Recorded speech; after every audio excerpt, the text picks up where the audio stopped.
The Girl Who Shocked Britain. In 1968, a quiet neighborhood in England became the center of one of the most disturbing cases in British history. Two very young children suddenly lost their lives under mysterious circumstances. Police searched for answers, but no one expected the truth. Because the person responsible was not an adult, not even a teenager. The person at the center of the case was only 11 years old. Her name was Mary Bell, and the events surrounding her would shock an entire nation.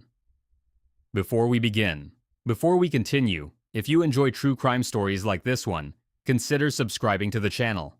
It helps the channel grow and allows me to bring you more disturbing and fascinating cases from around the world. Also, let me know your opinion in the comments. Do you think someone this young can truly understand the consequences of their actions? A quiet city in England. Our story takes place in 1968 in the city of Newcastle upon Tyne. At the time, Newcastle was a working-class city in northern England. Children often played outside in the streets and empty lots while parents worked long hours. Neighbors knew each other and the area felt relatively safe. But during the summer of 1968, that sense of safety would suddenly disappear. The troubled childhood of Mary Bell. Mary Bell was born in 1957. To many people in the neighborhood, she seemed like an ordinary young girl. But behind closed doors, her life was far from normal. Mary grew up in a deeply unstable household. Her mother worked as a sex worker and often left Mary alone for long periods of time. Some reports later suggested that Mary experienced severe neglect during childhood. Other accounts suggested she may have been exposed to violence and emotional trauma at a very early age. Teachers later described Mary as a difficult child. She could be aggressive, manipulative, and sometimes disturbingly calm when discussing frightening situations. But no one believed she could be connected to something far worse. Early warning signs. Looking back, investigators later noticed several warning signs during Mary's childhood. Neighbors described her home life as chaotic and unpredictable. Her mother reportedly struggled with serious personal problems and was often absent. Because of this unstable environment, Mary spent long periods of time alone. Some experts later suggested that this lack of emotional stability may have affected her development. Teachers also noticed unusual behavior at school. Mary sometimes told disturbing stories. At other times, she appeared strangely fascinated by topics that frightened other children. Many people later wondered whether these warning signs were overlooked, and whether someone could have intervened before tragedy struck. The first tragedy. On May 25, 1968, a terrible discovery was made. A 4-year-old boy named Martin Brown was found inside an abandoned building. He had lost his life under circumstances that investigators initially struggled to explain. At first, authorities believed the event might have been a tragic accident. There were no immediate signs that someone had intentionally caused the boy's death, so the case did not immediately raise suspicion. But someone in the neighborhood knew exactly what had happened, and that person was only 11 years old. Strange behavior after the incident. In the days following the boy's death, something unusual began to happen. Mary Bell and another girl started acting in ways that drew attention. The second girl was Mary's friend, Norma Bell. The two girls visited the location where the child had died. They asked neighbors unusual questions about the investigation, and they seemed strangely interested in the attention the case was receiving. Soon afterward, the girls were caught damaging a local nursery school. Inside the building, investigators later discovered disturbing messages written on the walls. One message even suggested responsibility for Martin Brown's death. At the time, adults dismissed the writing as a childish prank, but the truth was far more disturbing.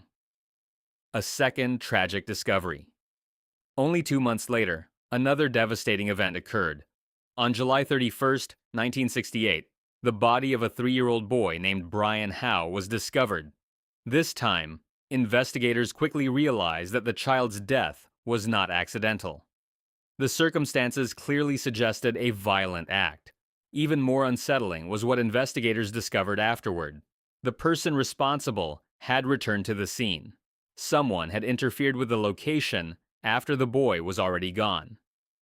This detail shocked the community and made investigators realize they were dealing with something extremely unusual. Once again, Mary Bell had been seen nearby. The investigation. As police continued their investigation, Mary's behavior became increasingly suspicious. She often appeared close to the areas connected to the investigation.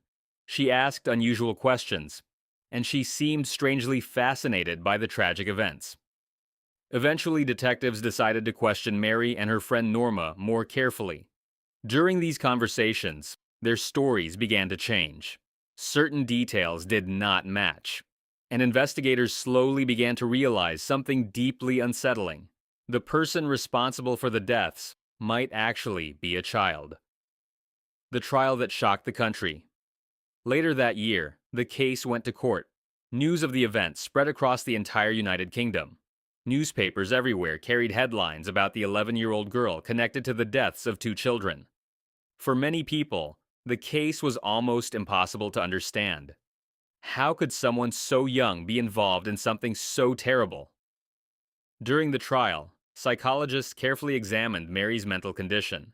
Many experts argued that her traumatic childhood may have played a significant role in her behavior. After reviewing all the evidence, the court reached its decision. Mary Bell was found responsible for manslaughter due to diminished responsibility. Experts try to understand her mind. After the trial, psychologists and criminologists began trying to understand how someone so young could be connected to such tragic events. Many experts believed her childhood played a major role. Growing up in an unstable environment can have a deep psychological impact on a developing child. Children usually learn empathy and emotional control from their family environment. When those elements are missing, development can be affected in serious ways.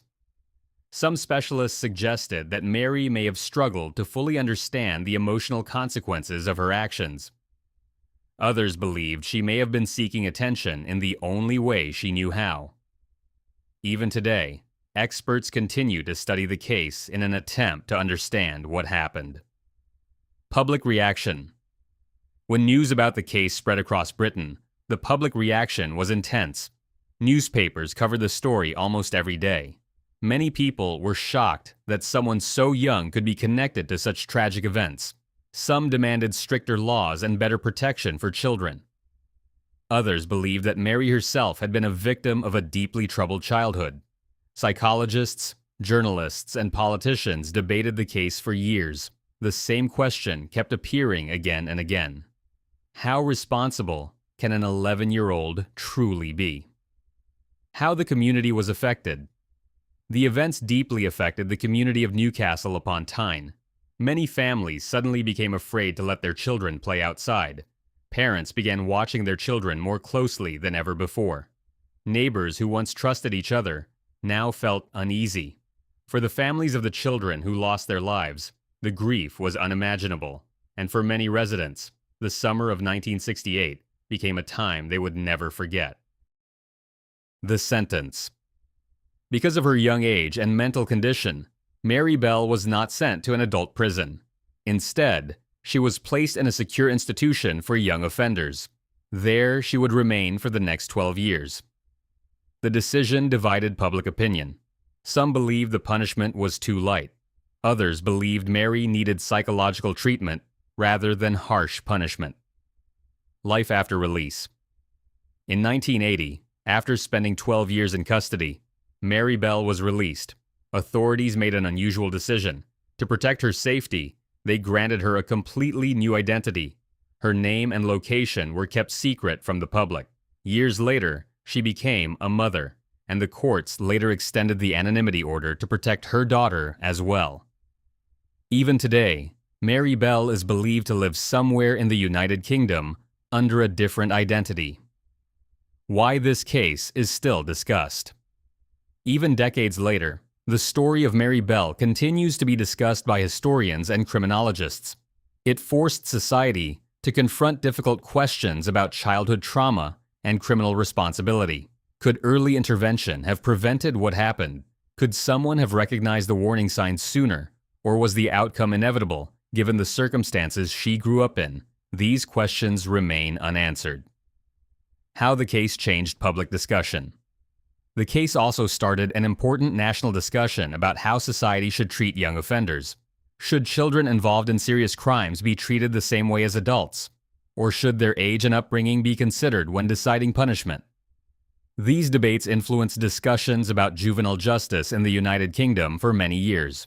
The case also raised awareness about the long-term effects of neglect and trauma during childhood.